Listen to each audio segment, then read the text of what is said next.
trick or pumpkin treat. Now, this is not the treat. Don't worry, we're not gonna eat this little guy. He's a pie expert, and he'll be supervising the whole thing from just over there. This pumpkin pie is probably different than what you're used to. Instead of a pumpkin puree, it has an ooey gooey jammy filling that's deliciously contrasted by the crunch of roasted walnuts and a crispy filo dough. It's just a beautiful way to enjoy pumpkin, and even though you might not have tasted it before, ask any Bulgarian and they'll tell you they love it. This is Tikvenik. Let's roll. For the pumpkin part of the pie, we'll start by peeling a large butternut squash. I find that it's easier to peel if you separate it into the two basic shapes. Then put the piece flat side down on the board and just slice the skin off along the length of it. To get to the seeds, just slice the round part open and scoop them out with a spoon.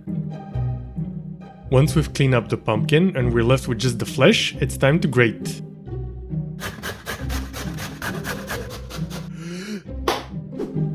Into a big pan, we're gonna melt 100 grams of butter. Make sure you play with the butter as it melts. Once it's nice and bubbling, we'll add the pumpkin in. To that, we're gonna add half a cup or 100 grams of custard sugar, half a cup or 100 grams of packed brown sugar, a heaping tablespoon of cinnamon, and this is where you stop traditionally. But I like to add some other pumpkin-friendly spices. A big pinch of ground ginger, a big pinch of ground clove, and some freshly grated nutmeg. Then mix everything in and let it cook for 10-15 minutes.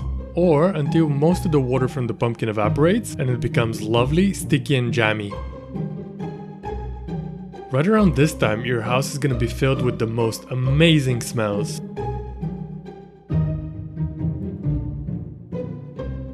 To that, we're gonna add some walnuts, but first we're gonna roast them. Remember that little trick with crumpling the parchment paper? Well, that's something you can do to keep it flat on the tray and not rolling back up.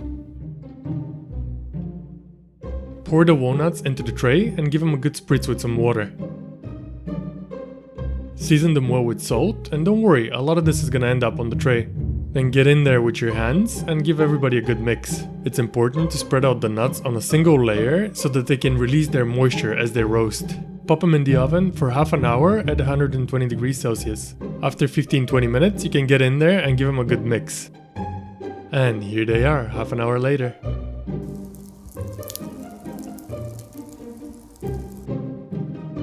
Do I really need to explain why we roasted the nuts?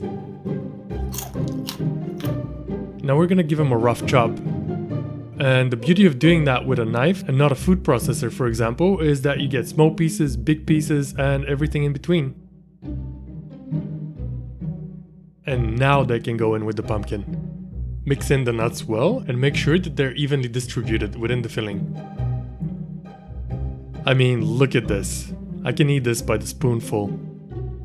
Next, we're gonna grab a tray that we're gonna bake the pie in, and we'll give it a good brush with either some melted butter, like I'm doing, or just some oil.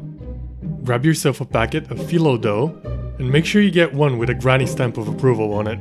Roll out the filo dough onto the board, and brush it with melted butter from end to end. Once the dough's been buttered, it's time for the filling. And pay attention now, this is important. You want to do little plops like this and leave plenty of space in between. If you put too much, it's not going to cook well, the crust is not going to get crispy, and you're not going to have enough filling. Then grab one end of the sheet and start rolling it up gently and loosely. Now here's where you could, and I should have, used a double sheet instead of a single. That would result in a crispier and flakier Tikvenik. Now we're going to transfer the roll into the baking tray, and either start from the center or from the outside. You can do either concentric circles or sort of a spiral, like a snail shell. Roll up the rest of the filling the same way until you fill up the whole tray. When I got to the middle, I just broke up one of the rolls in half and fit that in.